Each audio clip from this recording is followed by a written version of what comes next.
Speaking of teams inside the continental United States, it's Luciano Acosta's time to be brought into the realm of the designated players because it has been just a few months since Luciano Acosta was traded for cash to FC Dallas, and lots of it, by the way. And this past weekend, he returned to TQL Stadium to play in front of his former hometown fans in another club's colors, FC Dallas, if those of you who are not familiar. He expected this warm welcome home and instead was met with a chorus of boos from the FCC faithful. When asked about it post game, he basically says, "They booed me, and I don't think I deserve that. I feel bad because I won the Supporter Shield here. I was the first MVP for club.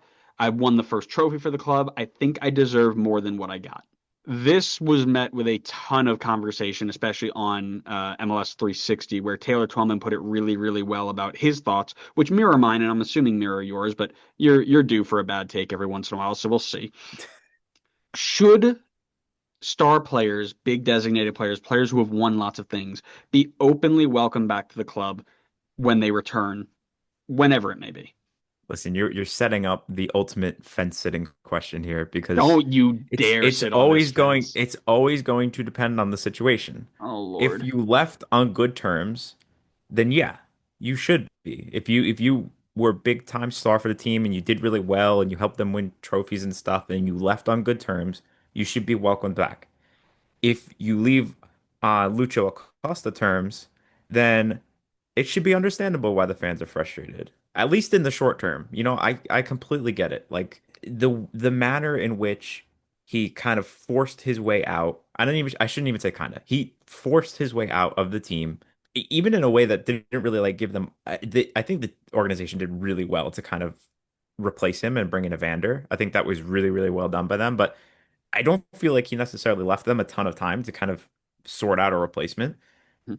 It's like, of course they're going to be upset. I mean, what they have every right to feel upset with the way that you kind of built this relationship with them and then like tore it down so quickly and so aggressively at the end. I do think in the long term, people will start to like loosen up and kind of remember what he did for the organization because genuinely he did so like an unbelievable amount for this organization. Like he was a huge, if not the biggest catalyst for turning around this dumpster fire of an organization and turning them into a consistent winner and bringing them, like he said, a supporter shield and the club's first ever MVP. So I think in the long term, people will lighten up and start to kind of remember the better times. But yeah, in the short term, I completely understand why they feel this way, and I don't think that stars should just be welcomed back in no matter what if they've left on bad terms. Okay. So I probably should have phrased that question better. So your answer is no, which the question was really, should they be welcomed back with no, I guess, like no strings attached kind of thing, like with no, I can't even think of the right words now, but like No, if they come back strings yeah, strings attached is just like I would open say arms all the time, forget the past, like yeah, like we no love you. regard for how things ended. Perfect. This is why we keep you around. You have one of these every 2 months, and you pay for yourself, right? Yes, my Um, answer would be no, they shouldn't be. Yeah, and I'm with you there because just because you're good at one point doesn't mean you deserve anything, right? I think, and I'm completely with you. The way that you leave matters a ton, right? And also where you go. He didn't leave the way that he should have, right? I don't think the way that he left is something that deserved admiration without reservation. That's my new phrase. I'm using that all the time. Nice. Yeah. He forced his way. He forced his way out, right? And you mentioned that before. He made it public. He wanted to leave. He held out a camp. He did all the things that he should have done to push his way out, right? But then he went to another team in the same league, and that's the problem, right? If he goes out and he's like, "Hey, listen, I want you to let me leave. I'm not showing up because PSG's on the door and I want to go." I don't think many MLS fans, FCC fans even, are out here throwing a fit. I think they're like, "Yeah, right. PSG comes knocking, you go." And I use that because that almost happened, right? But saying you want to leave just because you don't want to be there anymore and then going to a team that plays in the same league basically highlights the fact that you're like, yep, I don't even want to be here. It's the place, not the league or the team. It's here. I don't want to be here. Right. And that's where the sour fan base or the sour taste in the mouth of the fan base comes, especially one like FC Cincinnati that's so dedicated. Right. Yeah. Yeah, absolutely. So the question then is like, was he right to feel hard done by? Did he deserve a little bit more than what he got? Again, I'll say in the short term, I think it was totally just reactions.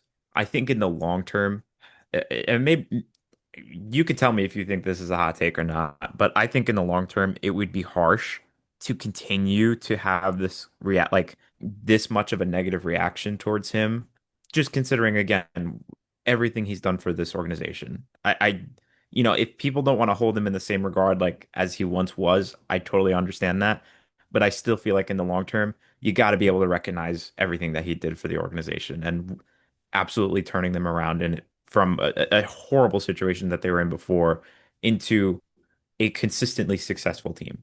I think it was just I don't in my opinion I don't think he should feel hard done by it in the short term. If it continues this way, then I do. Yeah, and I think that's pretty good. I think were the boos a bit much in the short, like I said, I think I like the way that you phrase it, short term versus long term, right? I don't think short term it's a problem, right?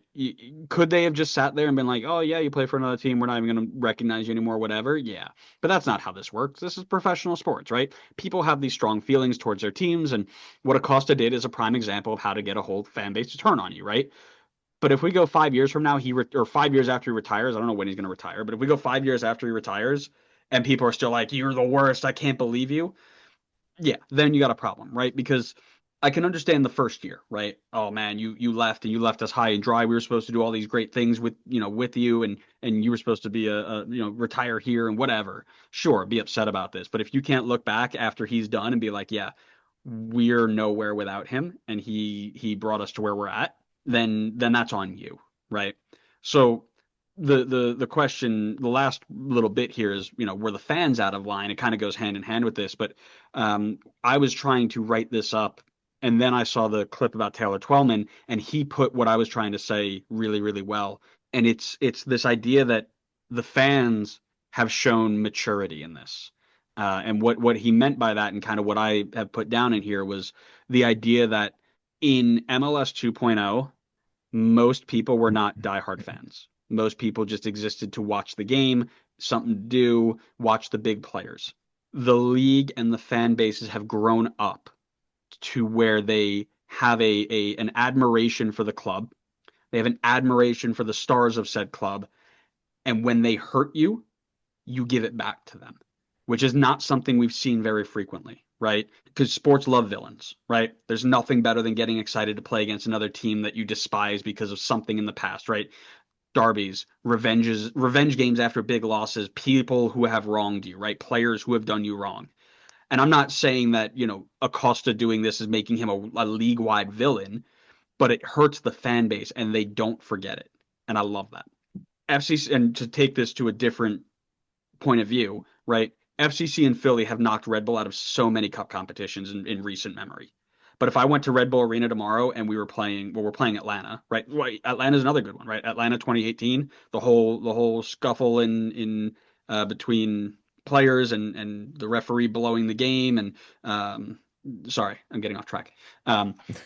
But that game has a sour taste in some of our mouths. If I went up to Red Bull Arena and was like, "Oh yeah, we're playing Atlanta," 75% of the people there, not a clue, would not know, right? And that is a sign of how far this league still needs to go in terms of fan engagement and time and growth and things of all that nature, right? But the fact that the FCC fans are giving it back to him because of what he did to the club and to the fans, and not just, "Oh yeah, he's just a good player who left and didn't want to be here anymore." We need more dedication like that in this league. I love it. Yeah, I mean that's a great way to put it. I think you're turning the what's the phrase for it again? The fair weather fan into more of a hardcore fan, Yeah, where for you sure. you genuinely build these relationships with these players, even in good ways too. Like the way that I saw Atlanta fans losing their minds when Miguel Almiron was like linked to Charlotte and possibly not, coming back to the league and not coming back Right, to right. Atlanta. It's because of the bond you build with like your star players there. Like there's not a single Atlanta fan or I shouldn't say that. There's definitely some because they're delusional, but like almost every Atlanta fan wanted Miguel to come back to Atlanta because of the bond that they've built together. And, if Miggy were to turn around tomorrow and be like, I want out and go to another team within the league, maybe even a rival, people would be pissed about it because you have such a strong relationship with your star players. Yeah, and rightfully so, right? And that's the next step, right? I've watched a lot of MLS, as people can imagine. I watched a little bit of European soccer. The gap in quality is tightening. And what I mean by that is I'm not saying that Columbus Crew are going to walk on and beat Man City 7 times out of 10. But the Columbus Crew could go up against a lot of different clubs in Europe, not just England, right? Europe's bigger than England, people. The Columbus Crew can walk on and really compete with a lot of these lower level Belgian teams, lower level championship teams, lower level Dutch teams. Like it's not crazy to think, but the reason that people see it as differently as they do, in my opinion, is that when Red Bull, and I'll use Red Bull as an example because I watched them on Wednesday and there might have been 2,000 people in the stands, maybe weather and midweek game excluded, right? When Red Bull put together a sequence of play that is really, really pretty, something you would see out of a European team, and they score, and you've got 2,000 people like, yeah, it looks dull as hell. It's like, oh yeah, cool, whatever.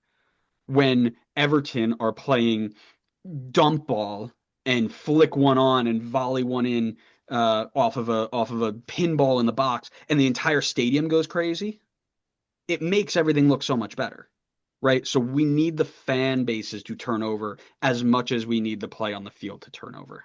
Yeah, couldn't have said it better myself.